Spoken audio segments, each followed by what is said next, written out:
ጤና ይስጥልኝ ተመልካቾቻችን፣ ይህ አካታች ቢዝነስ ሳምንታዊ ፕሮግራማችን ነው። አካታች ቢዝነስ ሳምንታዊ ፕሮግራማችን ሳዲያ መልቲ ሚዲያ ከፋና ሚዲያ ኮርፖሬሽን ጋር በመተባበር በሲያት የምናቀርብላችሁ ሳምንታዊ ፕሮግራማችን ነው። ሁልጊዜም እንደሚታወቀው እንግዲህ አማራጭና አካታች የሆኑ የፋይናንስ ፕሮግራሞችን በስፋት ስናቀርብ ቆይተናል። ዛሬ ደግሞ አንድ ለየት ያለ እንግዳ ጋብዣለሁ። እንግዳዬ ሀሰን ሙስጠፋ ይባላል። በሙያው የፋይናንስ ባለሙያ ናቸው። አቶ ሀሰን ሙስጠፋ ውድ ጊዜውን ሰውተው ለዚህ ቃለ መጠይቅ እዚህ ስቱዲዮ ስለተገኙ በሰፊው የፋና ሚዲያ ኮርፖሬሽን ተመልካቾች ስም እጅግ የከበረ ምስጋና ያቀርባለሁ።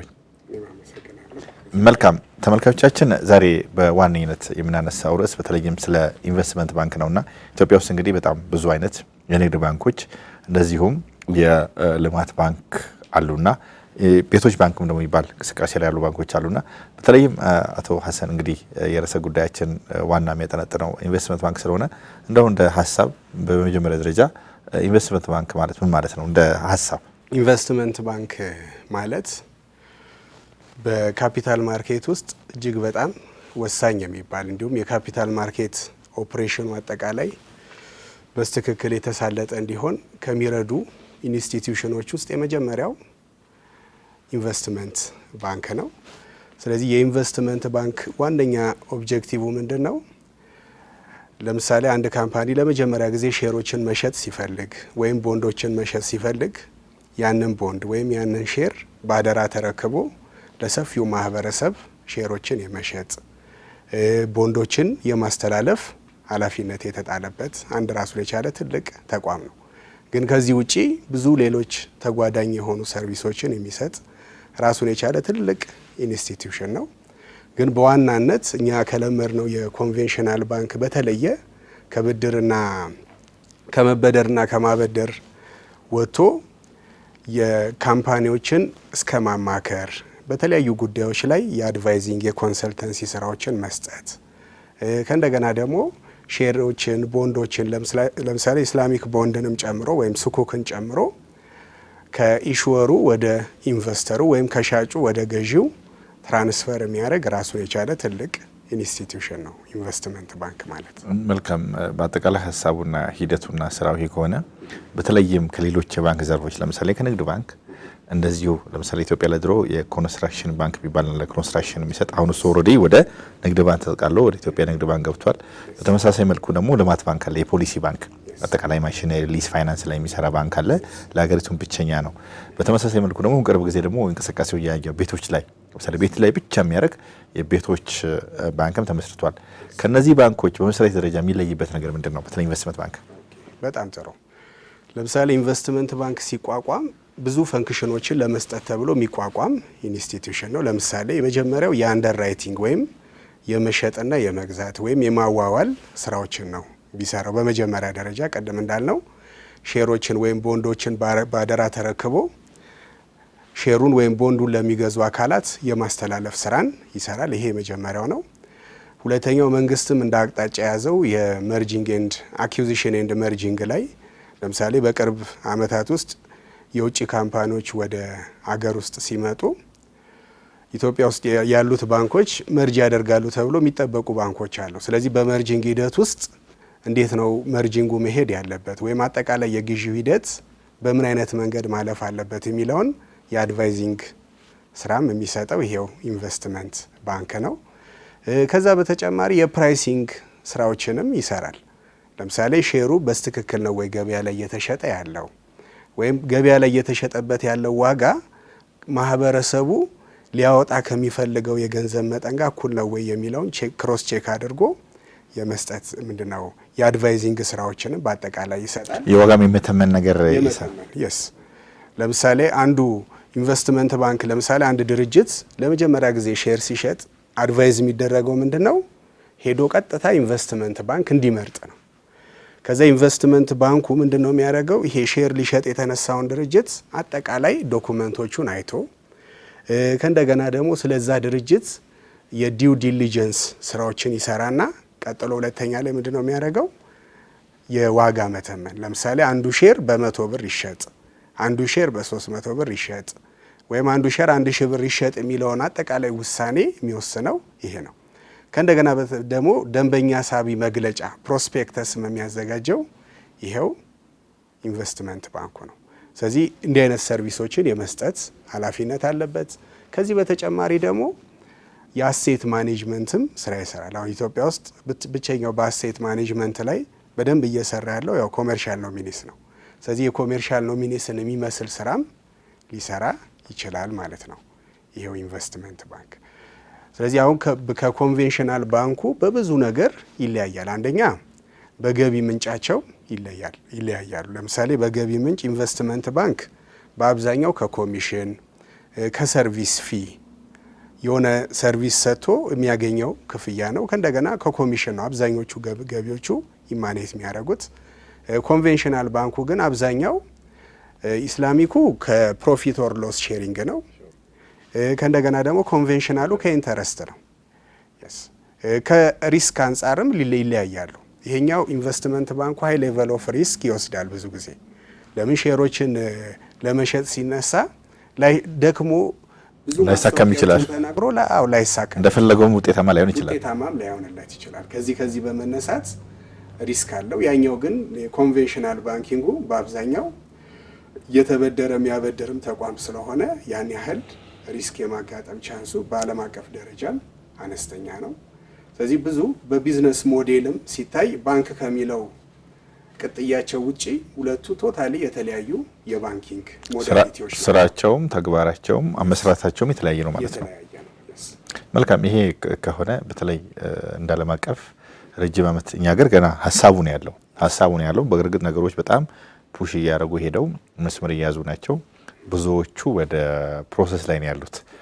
ራሳቸውን ላውንች አድርገው ምናልባት ካፒታል ማርኬቱ በኋላ ላይ መጣበታለን ምንም ቦታ ላይ ይገናኛሉ ቢለው መግቢያ ላይ ተወሰነ ጠቅሰልኛልና እንደ ዓለም አቀፍ ግን ኢንቨስትመንት ባንክ አዋጭነቱ እና እንደው የዓለም አቀፍ ተሞክሮውን ይመስላል በአጠቃላይ በጣም ጥሩ።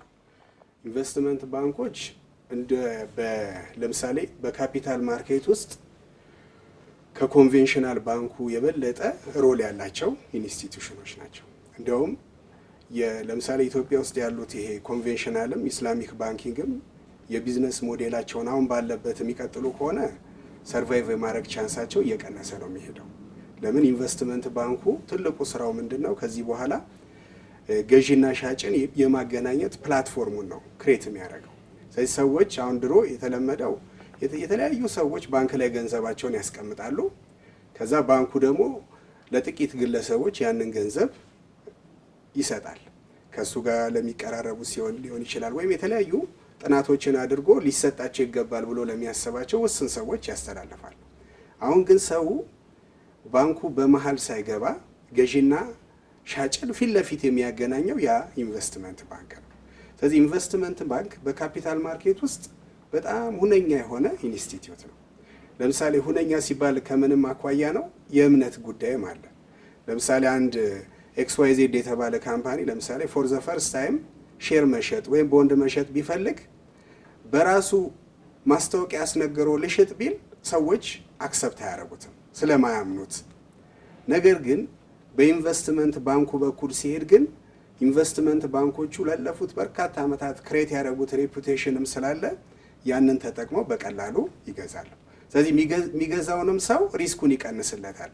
እከሌ የተባለው እኮ ኢንቨስትመንት ባንክ ሼሩን ለመሸጥ ያሰበው አዋጪ እንደሆነ ስላመነበት ነው ብሎ ስለሚያስብ፣ ስለዚህ እኛ አሁን እንደ ሼር ሆልደር ልንወስድ እንችል የነበረውን ሪስክ ኢንቨስትመንት ባንኩ ይቀንስልናል ተብሎ ስለሚታመን፣ ስለዚህ የኢንቨስትመንት ባንኮቹ በዓለም አቀፍ ደረጃ በጣም የሚታወቁ እነ ጎልድማን ሳክስን ማንሳት ይቻላል፣ እነ JP ሞርጋን በጣም ሊነሱ የሚችሉ ላለፉት 100 ምናምን ዓመታት በዚሁ ኦፕሬሽናል የሆኑ በአሁኑ ሰዓትም እነ HSBCን ማንሳት ይቻላል። ለምሳሌ ኢትዮጵያ ውስጥ እንዳለው አሁን ባንኮቹ የራሱን የኢንቨስትመንት ባንክን ዊንግ ክሬት እያደረጉ እንዳለ ሁሉ ውጭም ላይ እንደዛው እነ HSBC አሁን የራሱ የባንክም ሴክተር አለው፣ ከእንደገና የኢንቨስትመንት ባንኪንግም ሴክተር አለው። ስለዚህ በዓለም አቀፍ ደረጃ ትልቁ የኢንቨስትመንት ባንክ ሮል ምንድነው? እምነት ነው። አሁን ብዙ ሰው ለአቢዩዝመንት አይጋለጥም ወይ ብሎ ሊሰጋ ይችላል። ለምሳሌ የሼር ፕራይሱን ሆን ብሎ ከፍ ሊያደርግ ይችላል፣ ዝቅ ሊያደርግ ይችላል። እንዲህ አይነት ደባዎች ሊፈጸሙ ይችላሉ ብሎ ሰው ይጠረጥራል። ግን ምንድነው ኢንቨስትመንት ባንኩ እምነት ላይ ነው ቤዝ የሚያደርገው። አሁን ያ ካምፓኒ ለምሳሌ ኢንቨስትመንት ባንኩ ፍሮድ ውስጥ ተሳትፎ ከተገኘ ወይም ወንጀል ሲሰራ በማህበረሰቡ ከተረጋገጠበት ስሙ ባንዴ ነው የሚወድቀው። ስለዚህ ከዛ በኋላ ድጋሚ ያንን ስሙን ለማግኘት በጣም ብዙ ዓመት ሊያስፈልገው ይችላል። ስለዚህ ጨው ለራስ ስትል ጣፍጥ ነው እንደሚባለው ኢንቨስትመንት ባንኮችም ትርፋቸው እምነት ነው። ስለዚህ ገዢም የሚያምናቸው ከሆነ ሻጩም የሚያምናቸው ከሆነ የካፒታል ማርኬት ውስጥ ያሉትን አብዛኞቹን አይተሞች የሚያልፈው በእነሱ በኩልም ስለሆነ እንደ ትልቅ የካፒታል ማርኬት ኢንስቲትዩት አድርገን ልናያቸው እንችላለን ማለት ነው። መልካም እንግዲህ ጥሩ ገለጻ ነው እያረክልን ያለ ነው። ዓለም አቀፍ ተሞክሮን አመስራታቸውንና ከመደበኛው ከሌሎች ንግድ ባንኮች የሚለዩበትን ነገር ዋና ነጥብ እያየን ያለ ነው። ከዚህ ጋር በተገናኘ በተለይ መንግስት በባለስልጣን ደረጃ ኢትዮጵያ ካፒታል ማርኬትን አዋቅሮ ረጅም ጠቅላይ ሚኒስትሩም በተገኙበት የላውንቺንጉም ፕሮግራም አድርገው ወደ ተግባር ገብተው በብዙ አይነት መልኩ እየሄደን ያለውና በተለይ ኢትዮጵያ የሰነደ መዋለ ንዋይ ግብይት ተብሎ እየሄደን ያለውና ስቶክ ማርኬት ለኢትዮጵያ ያስፈልጋል ተብሎ እየሄደን ያለውና ከዚህ አንጻር በተለይ የኢንቨስትመንት ባንክ መምጣቱ እና ካፒታል ማርኬቱ እንደው ይሄ ብዙ የገበያን የመሻማት ነገር ኦር ደግሞ አንዱ ላይ ሆኖ እንዴ በአጠቃላይ እንዴት ይታያል? ቅድም ገበያ ላይ እንዳልከኝ ጥሩ ነጥብ ነው ያነሳኸው። የካፒታል ማርኬትን ስራዎችን አብዛኛው የሚከውኑበት አንዱ ፓርት ኢንቨስትመንት ባንክ ሊሆን ይችላል ለማስፈጸም በተለይም ሼሮችን የመሸጥ የማገዛት የማደራጀት የአጠቃላይ ኢንቨስት የሚያደርገውንና ሼር የሚገዛውን ሰው ምክንያቱም ኢትዮጵያ ላይ በዚህ በአክሲዮን ገበያ በተለይ በጣም ብዙ የተጎዳ ይመስለኛል። በተለይ በቤት ሰው ፎቢያም ያለበት ይመስለኛል። ሊያይም አይፈልግም። መንግስትም ይህንን ነገር ከመቆጣጠርና ፍትሐዊ ከማድረግ አንጻር ነው ካፒታል ማርኬትን በባለስልጣን ደረጃ አዋቅሮ ብዙ ነገሮችን እየሰራ ያለው። ለሀገራችንም መልካም ነው ብዬ አስባለሁ። ከዛ አንጻር እንደው ገበያውን ምክንያቱም ሁለቱም ሼር ነው የሚሸጡት ገበያ ውስጥ የሚገቡበት የራሳቸው ፕላትፎርም ይኖራቸዋል እና ምናልባት የካፒታል ማርኬትና የኢንቨስትመንት ባንክ እንደው የድርሻዎች በአጠቃላይ ገበያ ውስጥ ምንድን ነው? በጣም ጥሩ። የኢትዮጵያ ካፒታል ማርኬት አውቶሪቲ ከላይ ሆኖ ሁሉንም ለምሳሌ ናሽናል ባንክ ባንኮችን እንደሚቆጣጠረው ሁሉ የኢትዮጵያ ካፒታል ማርኬት አውቶሪቲን በውስጡ በኢትዮጵያ በካፒታል ማርኬት ስር ሊቋቋሙ የሚችሉ ኢንቨስትመንት ባንክ ሊሆን ይችላል። የኢትዮጵያ ሴኩሪቲ ኤክስቼንጅ ቅድም ያነሳኸው የኢትዮጵያ መዋለ ሰነዶች ገበያ እሱን ብዙ ሌሎችም ኢንስቲትዩቶች አሉ። ክሬዲት ሬቲንግ ኤጀንሲ የሚባሉ አሉ። ከእንደገና ሲኤስዲ ሴንትራል ሴኩሪቲ ዲፖዚተሪ የሚባል አለ። ሲሲሲሲ የምንለው ደግሞ ሴንትራል ክሊሪንግ ካውንተር ፓርቲ ገና ወደፊት የሚቋቋሙ ሌሎች ትልልቅ ኢንስቲትዩቶች አሉ። በዚሁ በካፒታል ማርኬቱ አማካኝነት የሚቋቋሙ ሌሎች ግዙፍ ድርጅቶች ናቸው። አሁን ብዙ ሰው የኢትዮጵያ ሴኩሪቲ ኤክስቼንጅ የሚሰራው ስራና ኢንቨስትመንት ባንኩ ኦቨርላፕ አያደርግም ወይ ክላሽ አይጋጭም ወይ የሚል ጥያቄ ይነሳል። ልክ ነው። ግን ምንድን ነው የኢንቨስትመንት ባንኩ ዋነኛ ስራ ለመጀመሪያ ጊዜ ሼርን ለመሸጥ የሚያስቡ አካላትን የሚሸጡትንና የሚገዙትን አካላት የማገናኘት ስራ ነው የሚሰራው በዋነኝነት። ስለዚህ ይሄ የሚያገለግለው ለፕራይመሪ ማርኬት ነው ማለት ነው። ፕራይመሪ ማርኬት ማለት ሼራቸውን ለመጀመሪያ ጊዜ ለገበያ የሚያቀርቡበትን ማርኬቱን ነው እኛ ፕራይመሪ ማርኬት የምንለው። ስለዚህ ኢንቨስትመንት ባንክ በአብዛኛው የሚያገለግለው ለፕራይመሪ ማርኬት ነው። የኢትዮጵያ ሴኩሪቲ ኤክስቼንጅ ግን የሚያገለግለው ለሰከንደሪ ማርኬት ነው። ለምሳሌ ለሰከንደሪ ማርኬት ማለት ሰከንድ አንድ የሆኑ ሼሮች፣ ሰከንድ አንድ የሆኑ ቦንዶችን የምንሸጥበት ወይም የምንገዛበት የማርኬት ፕላትፎርም ነው ሰከንደሪ ማርኬት የሚባለው። ለምሳሌ እጄ ላይ የአዋሽ ባንክ ሼር ቢኖር ወይም የዘምዘም ባንክ ሼር ቢኖር ከዚህ በፊት ለመሸጥ የሚሄደው ወደ ደላላ ነው። ከዚህ በኋላ ግን ደላላ ጋር መሄድ ሳይጠበቅብን የኢትዮጵያ ሴኩሪቲ ኤክስቼንጅ ጋር በመሄድ ኦልሬዲ እነዛ ባንኮች ሊስትድ መሆናቸው ስለማይቀር ለምሳሌ የኢትዮጵያ ሴኩሪቲ ኤክስቼንጅ ላይ አንዱ ሼር የአዋሽ ባንክ ይሄን ያክል ነው ከተባለ በዚህ ያክል አማውንት በዛው ሰዓት በዛች ቅጽበት የመሸጥ እድሉን አገኛለሁ ማለት ነው። ስለዚህ የኢትዮጵያ ሴኩሪቲ ኤክስቼንጅ በአብዛኛው የሚያገለግለው ለሰከንደሪ ማርኬቱ ነው። ያ ማለት በሰዎች እጅ ላይ ያለውን ሼር ለመሸጥና ለመግዛት የሚያገለግል እንደ ድሮ ይሄ በደላሎች የሚወሰን ምናምን ሳይሆን ይሄ ወጥ የሆነ በአገር አቀፍ ደረጃ አንድ ዋጋውንም ይቆርጡታል ማለት ነው። ይቆርጡታል። የሚቆርጠው ግን ሰው ሳይሆን ገበያው ራሱ ነው። አሁን ለምሳሌ በዓለም አቀፍ ተሞክሮ የኢትዮጵያ ሴኩሪቲ ኤክስቼንጅ አቻ አድርገን የምናየው አሜሪካ ውስጥ ኒውዮርክ ስቶክ ኤክስቼንጅ ይባላል። አሁን ኒውዮርክ ስቶክ ኤክስቼንጅ እያየን ለምሳሌ አንድ የማይክሮሶፍት ሼር $100 ነው ብለን ገና በአይን ቅጽበት ኢሚዲየትሊ 101 ገባ እንባል እንችላለን። ያ ማለት ምንድነው? ስለ ማይክሮሶፍት ሰው ጥሩ ፐርሰፕሽን ሲኖረው ኢሚዲየትሊ ሼሩ ይጨምራል። ማህበረሰቡ ደግሞ ለማይክሮሶፍት ያለው አመለካከት ኔጌቲቭ ሲሆን ኢሚዲየትሊ ይቀንሳል።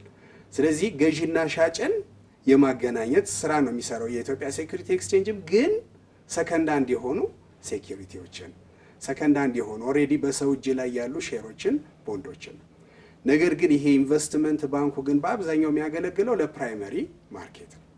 ለምሳሌ አሁን ቅድም ያነሳ ነው አንድ አዲስ ባንክ ለምሳሌ ኢትዮጵያ ውስጥ ኢመርጅ ማድረግ ቢፈልግ ሼሩን የመሸጥ ኃላፊነቱን የሚሰጠው ለማን ይሆናል? ለኢንቨስትመንት ባንኩ ይሆናል። አሁን ኢንቨስትመንት ባንኩ ደግሞ ለተለያዩ ሼር ሆልደሮች ሼሩን ይሸጥላቸዋል። የተሸጠላቸው ሰዎች ደግሞ ለሌላ አካል ለሶስተኛ ወገን ደግሞ ሼራቸውን መሸጥ ቢፈልጉ የሚሄዱት የት ነው? የኢትዮጵያ ሴኩሪቲ ኤክስቼንጅ ነው። ግልጽ ነው አይደል? ግልጽ ነው። ስለዚህ የኢትዮጵያ ሴኩሪቲ ኤክስቼንጅ ለሰከንደሪ ማርኬት ነው በአብዛኛው፣ ይሄኛው ግን ለፕራይመሪ ማርኬት ነው የሚያገለግለው። ግን የዚህኛው ስራ ገዘፍ ይላል። ከዚህም ባሻገር ቅድም እንዳነሳ ነው የአድቫይዚንግ የተለያዩ የአድቫይዚንግ ስራዎችን ይሰራል። ለምሳሌ እስከ ዛሬ ድረስ ካምፓኒዎች መርጅ ሲያደርጉ ማነው ገዢ ማነው ተገዢ የሚለው አይታወቅም። አርቅ ነው። ከእንደገና ደግሞ የግዢ ሂደቱ ምን መምሰል አለበት?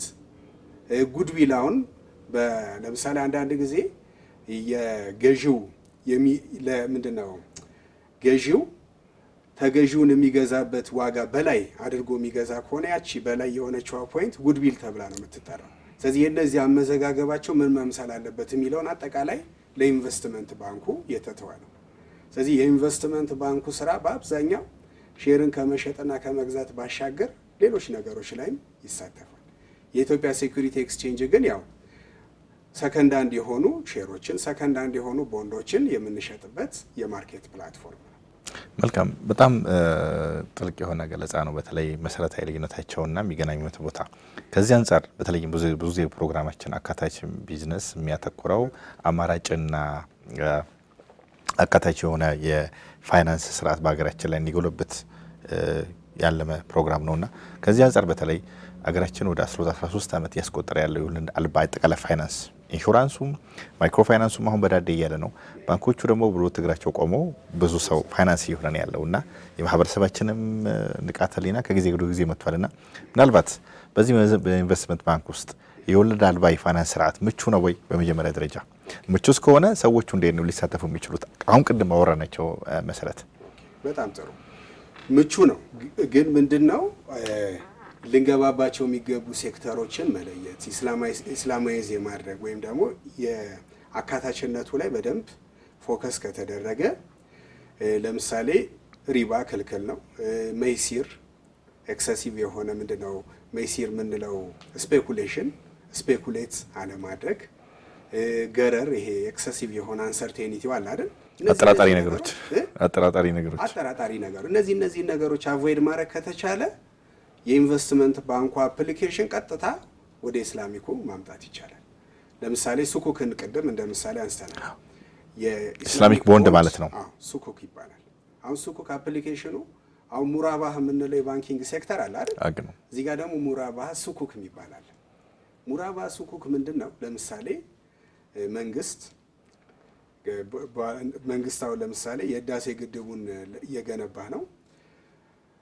ሲሚንቶ መገዛበት ገንዘብ አጣው ቢል ለምሳሌ ብዙ ኩንታል ሲሚንቶ መገዛበት ገንዘብ አጣው ቢል ምን ማድረግ ይችላል? የኢትዮጵያ መንግስት ኤስፒቪ የሚባል ስፔሻል ፐርፐዝ ቬሂክልስ ወይም ስፔሻል ፐርፐዝ ኢንስቲትዩሽን የሚባሉ አሉ። እነዚህ ስራቸው ምንድነው? ስፔሻል ፐርፐዝ ኢንስቲትዩሽን ማለት ባለልዩ ተልእኮ ተቋማት ይባላሉ። እና ባለልዩ ተልእኮ ተቋማትን ያቋቁማል። ግልጽ ነው አይደል? ለምሳሌ የኢትዮጵያ መንግስት የህዳሴ ግድቡን ለመገንባት የሚያስችል ሲሚንቶ እጥረት አጋጥሞኛል ሲል መጀመሪያ የሚያደርገው ምንድነው? ኤስፒቪዎቹን ያቋቁማል። ባለልዩ ተልእኮ ተቋማት ናቸው። ከዛ የነዚህ ስራ ምንድነው? ለማህበረሰቡ የመንግስትን ችግር ነግሮ ገንዘብ ማሰባሰብ ነው። ግልጽ ነው አይደል? ከዛ ገንዘብ ያሰባስባሉ። ገንዘብ ሲያሰባስቡ ለምሳሌ እኔ ለዛ ኤስፒቪ 100 ሺህ ብር እንካስለው ኤስፒቪው ደግሞ ለኔ ምን ይለኛል? ሰርተፍኬት ይሰጠኛል። የ110 ሺህ ብር ሊሆን ይችላል። እንደ ቦንድ አይነት ነገር። አዎ የ120 ሺህ ብር ሊሆን ይችላል። ሰርተፍኬት ይሰጠኛል። ግልጽ ነው አይደል? ለምሳሌ የከፈልኩት እኮ 100 ሺህ ብር ነው። እሱ ግን ሰርተፍኬቱ ላይ የሚጽፈው 120 ሺህ ብሎ ነው። ለምን? በማርካፕ አይደል የሚሸጠው በሞራባ ፋይናንሲንግ። ትክክል። ከዛስ ምን ያደርጋል? ያ ኤስፒቪ መንግስት የሚፈልገውን ገንዘብ አሰባስቦ ሲጨርስ ለመንግስት ሲሚንቶ ይገዛለትና ለመንግስት ይሸጥለታል። በማርካፕ ማለት ነው። ኮስት ፕላስ ማርካፕ። ከዛስ ኮስት ፕላስ ማርካፑን ያ ኤስፒቪ ቦንዱን ለገዙት አካላት ዲስትሪቢዩት ያደርጋል ማለት ነው፣ እንደ ገዛው መጠን። አሁን እዚህ ጋር ኤስፒቪው ቀጥታ ራሱ ለማህበረሰቡ ከሚሸጥ ኢስላሚክ ኢንቨስትመንት ባንኮችን መርጦ ለነሱ ምን ማድረግ ይችላል? ይህንም ስኩክ ሽጡልኝ ማለት ይችላል። ለምሳሌ እነ ጎልድማን ሳክስን አንስተናል አይደል? ጎልድማን ሳክስ አሁን ኢስላሚክ ቨርዥንም አለው። እነ ጄፒ ሞርጋንም አላቸው። አሁን ኤችኤስቢሲ ለምሳሌ ኤችኤስቢሲ አማና የሚባል እዚሁ መካከለኛ ምስራቅ ላይ የሚሰራ የራሱ የሆነ ትልቅ ኢንስቲትዩሽን አለ። ስለዚህ ዋናው አሁን ኤችኤስቢሲ አሁን የእንግሊዝ መንግስት በነገራችን ላይ ሱኩክ ኢሹ ያደርጋል። አሁን ሱኩክ አሁን ቦንድ ምንድን ነው? ቦንድ አሁን ኖርማሊ ኮንቬንሽናል የምንለው ቦንድ ለሰው ገንዘብ ታበድረዋለህ፣ እሱ ደግሞ ሰርተፍኬት ይሰጥሃል። ከዛ ፋይናሊ ፕሪንሲፓል ፕላስ ኢንተረስት አድርጎ ይመልስልሃል። ይሄ ግን እዚህ ውስጥ አሁን ኢንተረስት አለ። አሁን በኢስላም ሁለት ነገሮች አሉ። ብዙ ሰው ወለድ ብቻ የተከለከለ ይመስለዋል፣ ግን አይደለም። ዝም ብሎ ካሽንም ለሆነ ሰው መስጠት የተከለከለ ነው፣ ያለ ዋዲያ ማለት ነው። ስለዚህ አሁን ምንድነው አሴት ባክድ መሆን አለበት። ኢንቨስትመንቶች ሁሉ ለምሳሌ እኔ ለከሌ ገንዘብ አበደርኩት ሳይሆን ማለት ያለብኝ እከሌ በሚሰራው ፕሮጀክት ላይ ይሄን ያክል አስተዋጽኦ አድርጌያለሁ፣ ቤኔፊቴን በዚህ አስተዋጽኦ የልክ ይሆናል በጣም ጥሩ ማለት ያለበት እንደዛ ነው። ስለዚህ አሁን የሱኩክ ኦብጀክቲቭ ምንድነው? አሴት ቤዝድ ነው፣ ኦነርሺፕ ነው ማለት ነው ያለ። ግን ኦነርሺፑ ለስንት ዓመት ነው የተገደበ ነው? ለ5 ዓመት ሊሆን ይችላል እንደ ቦንድ ማለት ነው፣ ለ10 ዓመት። ለምሳሌ በሙዳራባ ሱኩክ ከሆነ የገዛው የሆነ ነገር የገነባው ለምሳሌ በሙዳራባ ሱኩክ ከሆነ ያ ኢንቨስትመንት የሚያመጣው ለሁለት ትካፈልና ግን የምትካፈለው ፕሮጀክቱ የሆነ ዓመት ድረስ ነው፣ 5 ዓመት ወይ 10 ዓመት ተብሎ ይከፋፈላል። ስለዚህ በዚህ አይነት አሬንጅመንት ውስጥ አሁን ሱኩክ በመሸጥ ሂደት ውስጥ ኢስላሚክ ኢንቨስትመንት ባንኮች ቀጥታ መሳተፍ ይችላሉ። ሌላው በኢኩዊቲ ማርኬት ያው ኢኩዊቲን ኢስላም አይጠላውም፣ ፕሪንሲፕሉም ይሄ ነው። ግን ኢኩዊቲ ላይ የተጠላው ምንድነው? የምንሰማራባቸው ሴክተሮች በአንድም በሌላም ያው ኢቲካል የሆኑ ኢንቨስትመንቶች መሆን አለባቸው። የተመረጡ ሶሳይቲውን ኔጌቲቭሊ አፌክት ማያረጉ፣ ጋምብሊንግ መሆን የለበትም፣ ይሄ ኮንቬንሽናል ባንኩ መሆን የለበትም። እንዲህ ብለን ምንጠራቸው ብዙ ሴክተሮች አሉ። ከዛ ውጪ ግን የኢኩዊቲው ማርኬት ኦልሬዲ አክሰፕታንስ ስላለው በዛም ኢንቨስትመንት ባንኩን መጠቀም ይቻላል። መልካም አቶ ሀሰን፣ ጥሩ አይነት ገለጻ ነው። በተለይ ዓለም አቀፍንም እንደዚሁ ደግሞ ኦፕሬሽናሊ ሲገባ እንዴት በወለድ አልባ ፋይናንስ ስርዓት ይታያል። እንደው ጥያቄን ወደ መጨረሻ ልሄድና እንደ ሀገር ያለው ፋይዳ ምንድን ነው? ኢንቨስትመንት ባንክ በተለይ ለኢትዮጵያ እንደ ኢትዮጵያ ያው አሁን ካፒታል ማርኬቱ ሲቋቋም የተነሱ ብዙ ኢሹዎች አሉ። ለምሳሌ የካፒታል ማርኬት የመጣበት ዋነኛው ኦብጀክቲቭ ቅድምም እንዳነሳ ነው ገዢና ሻጭን ፊት ለፊት ነው የሚያገናኘው። ለምሳሌ እስከ ዛሬ በነበረው አሁን እንደ አውሮፓውያን አቆጣጠር ከ2008 በኋላም በኢንተርናሽናል ሌቭል የተለመደ አንድ ብድር ምንድነው? ለሁሉም አይነት ብድር ኮላተራል የመጠየቅ ነገሮች አሉ። ነገር ግን ከዚህ በኋላ አንድ ሰው ጥሩ አይዲያ ይዞ ከተነሳ ጥሩ ሀሳብ ካለው የሀሳቡ ደግሞ በኢትዮጵያ ካፒታል ማርኬት እውቅና ካገኘ ያ ሰው ከማህበረሰቡ በቀጥታ ገንዘብ መሰብሰብ ይችላል። አይዲያንም ፋይናንስ የማድረግ ነገር ማለት ነው። ያው ምንድነው ሀሳብ ይዞ ተነሳ ስንል ድርጅት ነው። አሁን ድርጅቱ ለምሳሌ እንዲህ አይነት ቢዝነስ ውስጥ የመግባት እቅድ አለኝ፣ እንዲህ አይነት ስራዎችን የመስራት እቅድ አለኝ ብሎ እንደ ሀሳብ ለማህበረሰቡ ያስታውቃል። ስለዚህ ሼር መሸጥ እፈልጋለሁ ሲል እና በኢትዮጵያ ካፒታል ማርኬት ያ ነገር ተቀባይነት ካገኘ ኢሚዲየትሊ ምንድነው የሚሆነው? ማህበረሰቡ ቀጥታ ነው ለሱ ፋይናንስ የሚያደርገው። ስለዚህ አሁን ምንድነው ድሮ ባንክ ላይ ሰው ገንዘቡን ዲፖዚት እያደረገ የሚያገኘው የወረደ ኢንተረስት ነው። በጣም የሚያበሳጭ አገሪቷ ላይ ካለው ኢንፍሌሽን ሲግኒፊካንትሊ ያነሰ ነበረ የሚያገኘው ኢንተረስት። አሁን ግን ሰው ቀጥታ ምንድነው በገንዘብ ፈላጊውና ገንዘብ የሚያስፈልገውን አካልና የገንዘብ ደግሞ አቅም አለው ተብሎ የሚታሰበውን አካል ፊት ለፊት ስለሚያገናኝ ሰውን የድርጅት ባለቤት የማድረግ ቴንደንሲ ይጨምራል። ስለዚህ ለድርጅቱም የፋይናንሲንግ ምንድነው የመበደር ወይም ደግሞ ገንዘብ የማግኘት አቅሙን ያሳድግለት ሌጋሊ ማለት ነው። ሌጋሊ ለነዛም ደግሞ ለኢንቨስተሮቹም ደግሞ ገንዘባቸውን በባንክ አስቀምጠው የወረደ ኢንተረስት ከሚያገኙ የስራው አካል ሆነው የተሻለ ጥቅም የተሻለ ወለድ በቃ ድርጅት አለኝ ብሎ እያሰበ እንዲኖር ያደርገዋል። ስለዚህ በፈለገበት ሰዓት ደግሞ ሼሩን የመሸጥ መብት ያስገኝለታል። ከሴፍቲ አንጻር ብዙ የምናያቸው ኢሹዎች አሉ። ለምሳሌ የካፒታል ማርኬት ሲል አንዳንዴ እምነት ነው። አሁን ቴስላ ለምሳሌ በኢንተርናሽናል ሌቭል 2012 ላይ ቴስላ ሲመሰረት $2000 ሼር የገዙ ሰዎች አምነውት ማለት ነው ይሄ ድርጅት ወደፊት ሰክሰስፉል ይሆናል ብለው አምነው $2000 ሼር የገዙ ሰዎች አሁን በቅርብ 2025 መጀመሪያ ላይ በወጣ ሪፖርት $600,000 አሴት አላቸው። ይሄ አሁን እንደ ኤግዛምፕል ነው እንጂ በታሪክ ውስጥ በሚሊዮን የሚቆጠር ሀብት ያፈራው አብዛኛው ሰው በእንደዚህ አይነት ኢሹ ነው። አሁን ያ ሰው $2000 ቴስላ ላይ ኢንቨስት አላደረግም ብሎ ባንክ ላይ ቢያስቀምጠው የታወቀ ነው፣ ማስራት ይቻላል የዘመን ያክል ኢንትረስቱ ነው። ስለዚህ ውስን የሆነ ነው። ይሄ ትልቅ እድል ነው። ስለዚህ በካፒታል ማርኬት ውስጥም ሰውን ቀጥታ ኢንቨስተር ያደርጋል። ለምሳሌ አሜሪካ ውስጥ እስከ 15 ሚሊዮን ሼር ሆልደሮች ያሏቸው ባንኮች አሉ። ያ ማለት ምንድነው? የአሜሪካን ኦልሞስት 5% የሚሆን ህዝብ አንድ ባንክ ላይ አለ ማለት ነው። ስለዚህ እንዲህ አይነት አድቫንቴጆችን ይሰጣል። ሰው ዝም ብሎ ገንዘቡን ከሚያስቀምጥ የእስላም መርህ ምንድነው? የኢንተረስት ፍሪው ኮንሰፕት ምንድነው? ሰዎች የገንዘባቸውን ከስፔኩሌት ከማድረግ አይደል ይልቅ ቀጥታ ኢንቨስት እንዲያደርጉት ከእንደገና ደግሞ ምንድነው ለትራንዛክሽን ፐርፐዝ እንዲያውሉት ነው በአብዛኛው ሪኮመንድ የሚደረግ። ስለዚህ ይሄኛው የካፒታል ማርኬት መምጣት ትልቁ አድቫንቴጅ ሰዎች የያዙትን ገንዘብ ሐላል ነው ብለው በሚያስቧቸው ሴክተሮች ላይ ኢንቨስት እንዲያደርጉ እድል ይሰጣቸዋል። ስለዚህ ሰው እጅ ላይ ብዙም ገንዘብ ላይታይ ይችላል ማለት ነው ሌላው ዓለም ላይ እንዳለው። ስለዚህ ያ እንደ ትልቅ አድቫንቴጅ ልናነሳው እንችላለን። መልካም።